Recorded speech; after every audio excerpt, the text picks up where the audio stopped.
Item: SCP-1697. Code name: the Écorché Father. Object Class: Neutralized. Special Containment Procedures: SCP-1697 is to be contained in a standard humanoid containment cell. Given its anatomical deficiencies, measures have been taken to alleviate most discomfort, and provide simulated faculties of the integumentary system.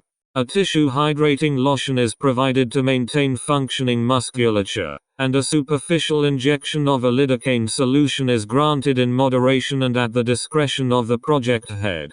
SCP-1697 is to be granted rehabilitation treatment for symptoms of extensive muscular acidosis. Certain equipment and secure areas have been authorized for use by the subject during supervised exercise periods, granted twice weekly.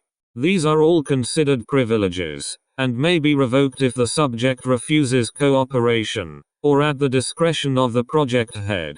Description: SCP-1697 is the animated body of the deceased Dr. Charles Lexie, former head of the Science Museum of Minnesota's Body World exhibit, a public gallery dedicated to the function and display of the human body.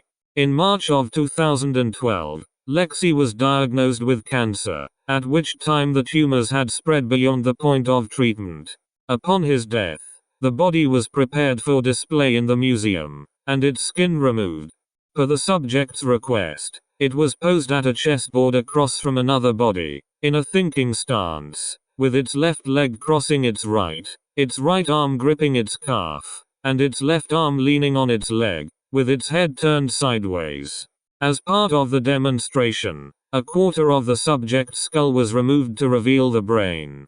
After being treated and put into position with a series of wires, the subject was in exhibition for 6 days, before experiencing a return to consciousness. One upon Foundation intervention, SCP-1697 was recovered and emergency surgery was performed to mitigate any damage caused to it.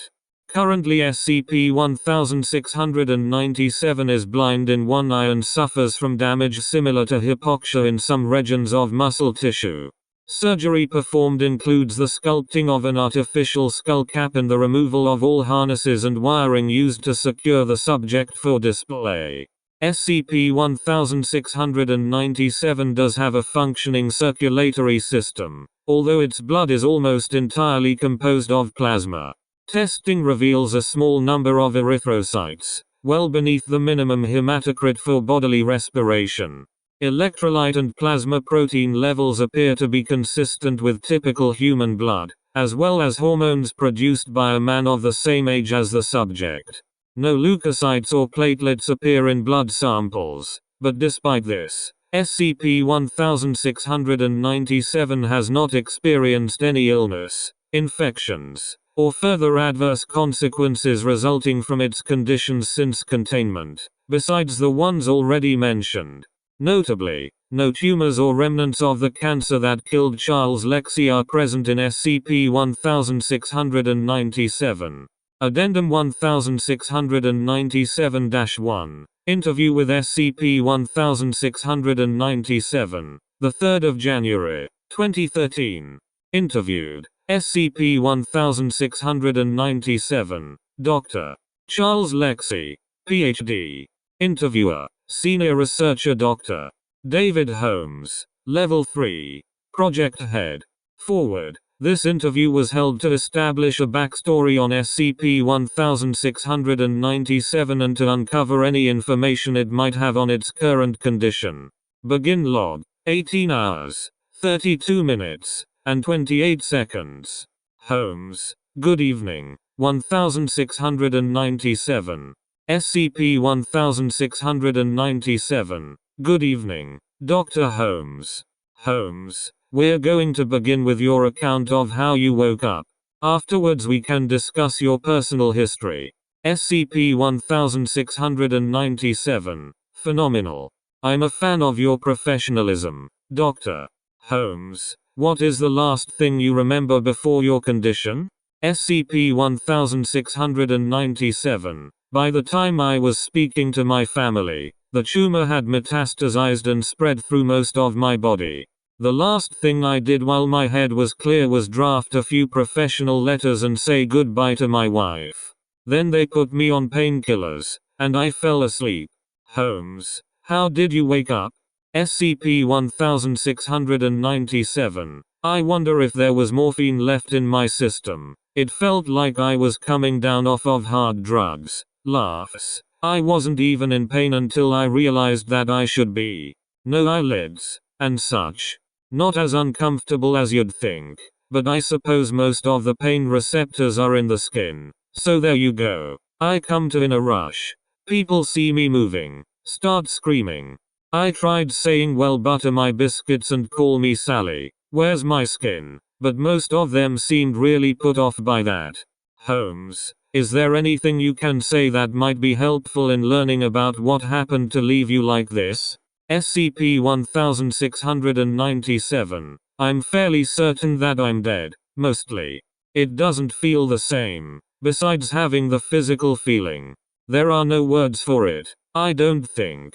SCP-1697 hesitates for several seconds. It doesn't feel like being alive. It's not, frustrating. Or, empty.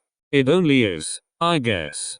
I have my memories, and I think I have my personality, and my heart keeps pumping, irrationally, but I don't feel like I have what I had before. If it's a soul that I'm missing, I think that's what's moved on. And that's fine. I don't know what else to say, but I just am again. And that doesn't bother me anywhere near as much as you'd think. Holmes, is there anything else we should know? SCP-1697. I won't be difficult in whatever it is you're doing here, but there are a few commodities that I would appreciate. If you have the time, Dr. Holmes. All the time in the world. SCP-1697. Hurtful. If I could get a very thick sleeping bag with polyester lining, that would be at the top of the list. It's kind of hard to stay warm with the blankets in the cell, and also I don't have skin. Something almost nobody knows or, I guess, would have any reason to know. Cotton tends to stick to the texture of dry muscle, and it's simply impossible to fall asleep like that. Holmes laughs. I'll see to it. Have a good evening. 1697. SCP-1697. Have a good one. End log. 18 hours, 36 minutes, and 49 seconds. Addendum 1697-2. SCP-1697 status update. As of the 18th of October, 2027. A short while before the death of her husband, Courtney Lexi became pregnant. SCP-1697 was not informed of the child either before or after its containment. SCP-1697's behavior prior to the last few weeks was ideal, save in frequent periods of depressive symptoms. Incidentally, SCP-1697 had become relatively close to Dr. Holmes, who met frequently with the subject, conducting standard interviews and often playing games of chess with it. To this date, most requests and discussion went through Dr. Holmes. On the 18th of this month, Dr. Holmes reported SCP-1697 having become aware of his son, which could not be attributed to any security or information breaches. Apparently SCP-1697 has experienced irregular visions of his child, and has become concerned about him growing up without a father, citing perceived delinquent behavior, such as cigarette smoking, loitering, and on one occasion having liberated a llama from a children's petting zoo. Investigations into these visions have proven them to be accurate. During the most recent interview between Dr.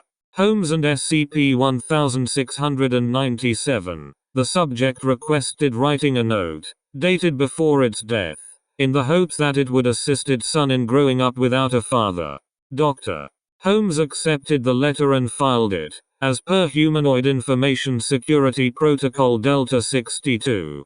SCP-1697 has reported fewer visions since then. Addendum 1697-3. SCP-1697 Supervisory Personnel Change. 4th of August, 2028. As of 9th of August, 2028, Dr. Holmes will be promoted to Level 4 clearance, and be transferred off-site to begin his new Foundation duties. Dr. Padova will be taking over his position and responsibilities as Area Director and Project Head, effective immediately. Addendum 1697-4. Neutralization of SCP-1697, 6th of February, 2029. Following what was considered to be a severe bout of depression, SCP-1697 expired this morning, and is now considered neutralized.